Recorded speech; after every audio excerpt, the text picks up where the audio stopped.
is Inside the NBA. It is presented by McDonald's, and it is coming to you live from Studio J here in Atlanta. Ernie Johnson with Charles Barkley, with Kenny the Jet Smith, with Shaquille O'Neal. Putting up the #1 sign. 109-93, your final score as the New York Knicks take a 2-0 lead over the Cleveland Cavaliers. We hope to be joined by Mikal Bridges before this program is over. Good with you?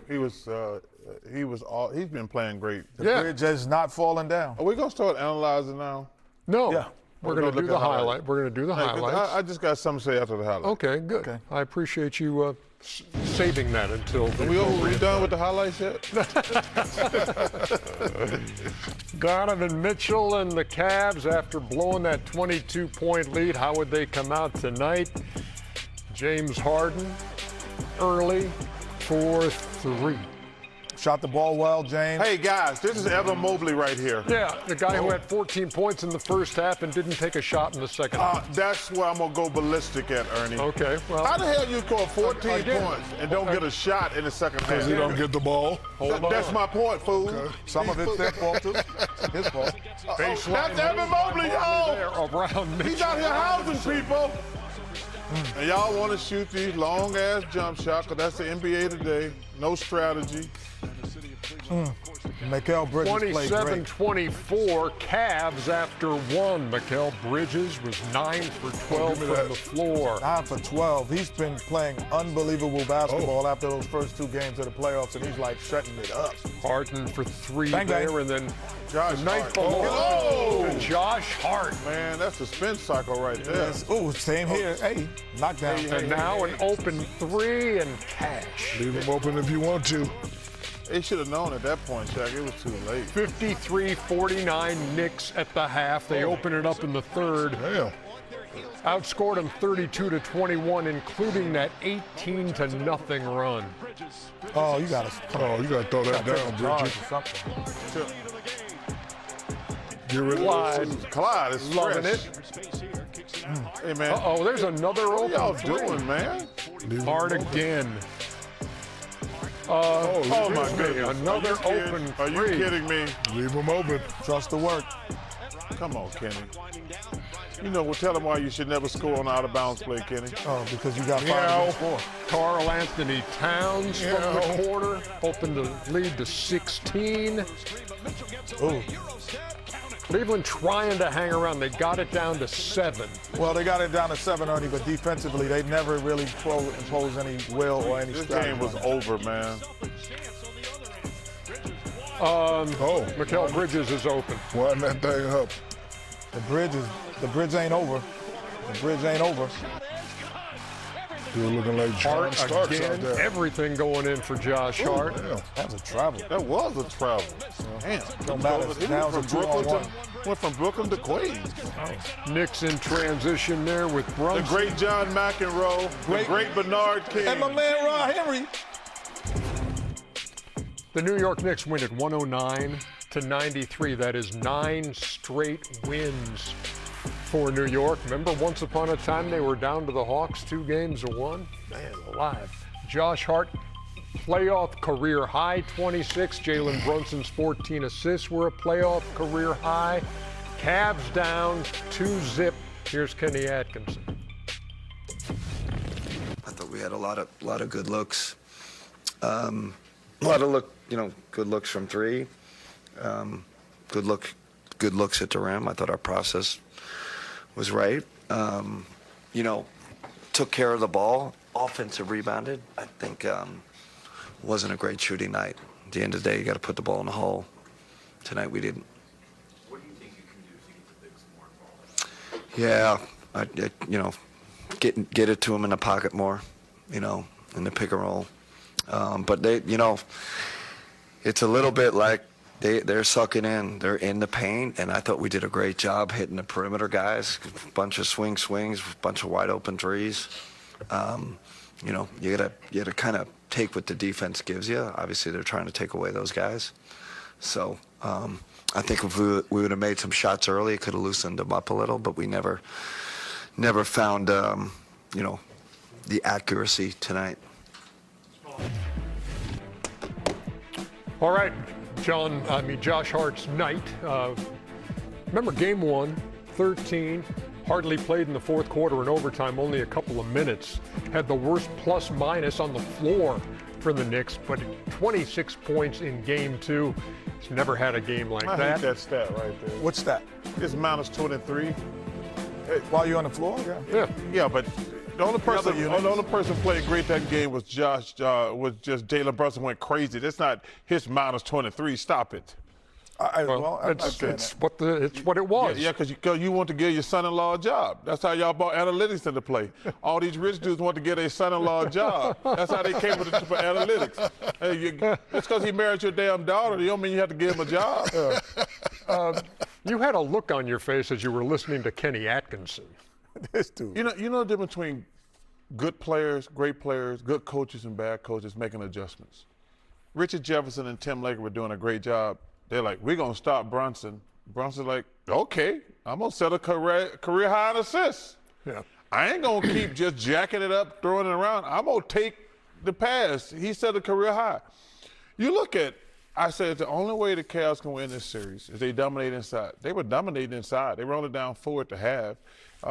Mobley had, he was 5 for 8, 14 points. Allen was having a good game. Mobley did not take a shot in the second half. Yep. They only gave it to Allen 3 times in the second half. The guys who have a size advantage. James and Mitchell don't have an advantage. Those 2 guys have an advantage. Well, I don't understand. This guy's got 14 points, having a great game.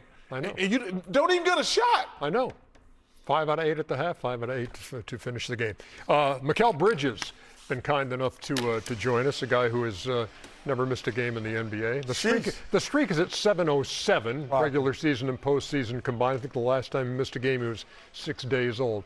But Mikal, thank you for joining us. And I want to talk about part of this Villanova brotherhood of yours, and we talked about the night Josh Hart had.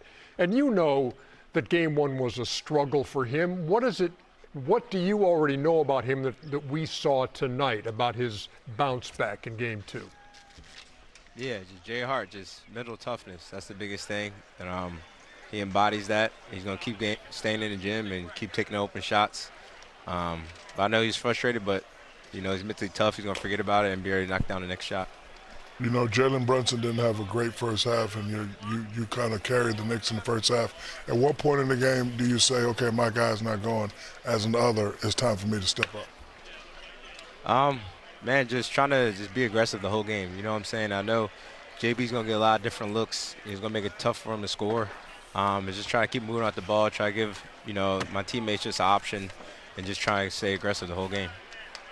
Mikal, number one, congratulations. Y'all are playing great.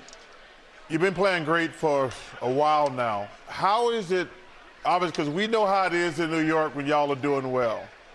How are you and the rest of these guys staying grounded? Because New York is a lot, and you know that. How are y'all staying grounded and don't let all this stuff go to your head? I think we got a lot of resilience in the locker room. A lot of guys that just understand the main goal, and that's pretty much it. I know the New York's having fun and all that, but we're not out there. We, in the gym, staying locked in. So, they can have all the fun they want. We're going to stay locked in. Our fun is on the court, so it's going to keep going at it and just stay with it. Mikal, if you look at your roles from you guys that played together so long, as Ernie alluded to, with Coach Jay Wright at Villanova. Now all of a sudden you guys are here back together.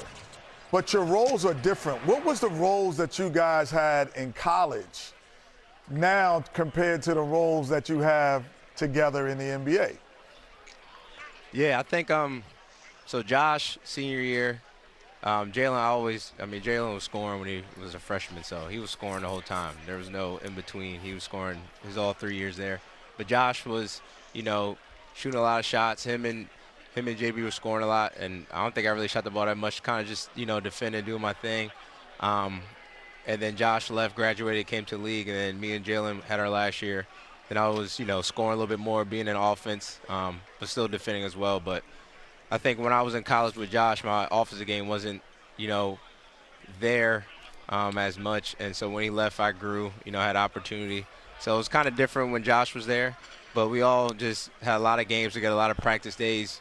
You know, we feed off each other, know how to play the right way, and it's great that we're together right now. Mikal, last thing from me is I want to go back to round one against Atlanta. And I was thinking, as you guys won that clincher by 51 points, so it's not close. If I looked and I said, okay, 24 points on 10 to 12 for Mikal Bridges, who had been struggling in the first 5 games. What did that game do for you to jumpstart you? Just staying aggressive, you know, just having that mindset coming into that game 6. But it's also my teammates, you know, encouraging me every single day. You know, my family outside encouraging me. So, you know, just had to just say enough and just stay aggressive. It just kept the energy going. Hey, Mikal, number one, with all that great talent y'all had at Villanova, don't you think Jay Wright was overrated? Jeez. Nah. Jeez. You are a piece of work. You know, Haters. Maybe Jalen. Maybe Jalen's the only exception because Jalen was really cold coming into college. Everybody else, I know me especially, I had the red shirt, so that shows a lot. I couldn't get out there on the court my first year. So shout out to Coach Wright, got me to where I'm at right now. Mikal Bridges, we appreciate the time. We apologize for the last question, and we wish you good Jay luck. one of my best friends, brother. I got to give it to Jay. He's one of my boys. Thank you very Sorry, much. guys. Appreciate y'all. No, Thank you. appreciate you. 109.93. You know, Kenny your said final something score. interesting to me. He says, man, this Cleveland got to win this next game. I said, they got to win the next 2. Oh, you can't think about that. No, they're not. This team is playing with tremendous confidence right now. Yeah. And they got more answers. They got more answers than questions. The Cavs got a lot of questions now. Even though I picked the Cavs, I don't feel good because I kind of told y'all, man, that first loss, that was a shocker. That first, and you guys said it wasn't gonna matter. I said no, I think it matters. But they got to win these next 2. These next 2 games are must win. Shaq, Chuck, do you think though, if you win game 3, if you're the Cavs, there has to be something that you've done that the Knicks now would have to think about and say, we had trouble stopping this. Like they had trouble stopping Mobley in the first half. Yeah. Like they have to continue something. They just can't win a buzzer beater. It has to be something that says, wow, we've changed our thing, and now you have to make a big adjustment. Well, first of all, you're not going to beat nobody shooting 38%. So, you know, Coach made a great point. They missed a lot of open shots. So let's start there. They're going to be at home. The others going to be at their gym going through their routine. I expect them to play better at home. But, again, you can't shoot 38% in the, you know, Eastern Conference Finals, you know, to think you're going to win. It's not going to happen. I'm looking at the stat sheet, too, and I'm looking at, okay, Harden, 18 points. He did not turn the ball over tonight. So for a guy who's been getting a lot of heat for that, he did not turn the ball over tonight. But, again, What do you want? you sure just under 39%. What do you want? And, again, they did not. Anticipation trophy? No, I'm just saying, again, for a team that turned the ball over 21 times in game 1, they cut that down to 8. Ernie, but the biggest problem the Cavs got is we can talk about 3 and 4 is game 1. If they lose this series, they lost it because of game 1. Because you win game 1, it flips the entire series. Now they in a must-win game 3 and 4, in my opinion.